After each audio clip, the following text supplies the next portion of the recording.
Hey everyone, welcome to this week's bonus episode. I'm so excited to answer these questions. Lots of great questions this week. If you want to join the conversation, sign up at patreon.com/gaslit. That's patreon.com/gaslit. And you will get your questions answered. You'll get all episodes ad-free, invites to fun virtual events, and so much more. And you also shape the show. Thank you to everyone for submitting questions. It's always so inspiring to see what everyone's thinking about. It gets my wheels turning. All right, so let's start with David. David writes, Putin seems to have played the Hamas-Israel card and sucked all the air out of the room for Ukraine. I think that was Alexander Vidman on the counteroffensive the other day. The U.S. is now at a turning point in support for Ukraine, potentially a disastrous one for Ukraine. But does Biden really want Ukraine to win? Whew, excellent question, David. On Biden's national security team, you've got the hawks, like Secretary of State Blinken, and then you have the doves, like Jake Sullivan, and he seems to listen to the doves more, like Jake Sullivan. The thinking of this administration, which I think is a flawed one, is they are giving out this trickling, and anybody that's been paying close attention sees that it's a trickling of defensive weapons, mostly, many of them are hand-me-downs, stuff that we just have lying around that we're not using anyway here in the U.S., or it's being produced here in the U.S. and it's creating jobs for American workers, right? So it's not like we're just handing off buckets of cash like all the Russian bot farms on Twitter and elsewhere, and the Fox News hate machine wants you to believe. It's really an efficient system of stuff we don't need and American manufacturing, right?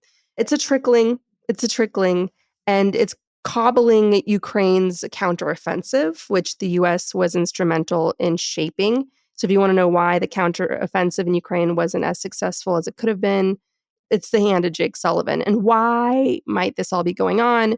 Well, the speculation is there's always caution. The doves always are all about caution because they're scared of their own shadow. And when you have a lack of backbone, then the Hitlers of the world, the Putins of the world take full advantage. There's a whole Russian saying that you keep striking until you keep striking and striking until you hit steel, until you get stopped. And that's what the fascist strongmen do. And so the doves are really not made for times like this. The Chamberlains, like Jake Sullivan, are not made for times like this. And you really need to show force and strength. You have to out-monster the monster. You got to show the other side that you can be even scarier than they can be, right? Because they can go fuck themselves. It's street fighting rules. And Jake Sullivan is not a street fighter, unfortunately. And so that's what we're seeing here. That's number one dynamic. The second dynamic at play is that the U.S., maybe rightfully or wrongfully, has made the calculation that if Russia collapses in Ukraine and loses this war, that Russia itself could collapse. They are, part of their calculation for caution is a concern that the world cannot afford a chaotic end to Russia. So if Putin is just demolished in Ukraine, if he's completely pushed out, then what happens in Russia? Is there going to be what we saw with Prigozhin, another full-on militarized coup? Because a lot of these, it's just a boiling pot of anger there, right? Russia is a powder keg.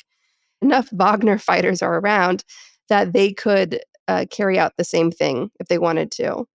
You have soldiers returning home injured, traumatized, underpaid, underfed.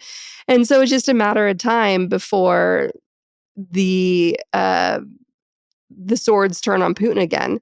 Part of the really stupid, and I think it's a wrong calculation, and I think it's fantastical. I think it's an absurdity to assume that Russia, as we know it, will automatically collapse should Ukraine emerge victorious in this war, ending a genocide, ending an invasion that's been going on for nearly 10 years now. I don't see a connection between Ukraine just shoving Russia out completely with full full military, full backing of the United States and the Democratic Alliance, I don't see a connection between those two. I think the concern is that the Soviet Union lost so badly in Afghanistan that contributed to the end of the Soviet Union. So I think the assumption is that if Russia's completely demoralized and pushed out in Ukraine, that will lead to a chain reaction that leads to the collapse of Russia, a nuclear power, and then who takes control of Russia then? Russia having a deep entrenched connection to groups that are terrorist groups like Hamas, like Iran, a close ally. Like, what sort of opportunistic actors would take advantage of a chaotic collapse of Russia, a nuclear state? Who would then control those nukes? It would be just a massive smash grab of the state. And you'd have a lot of nuclear warheads fall into the wrong hands, like Iran. So I think they want to have a controlled war of attrition in Ukraine that doesn't lead to any drama elsewhere, any chain reactions that they then can't control.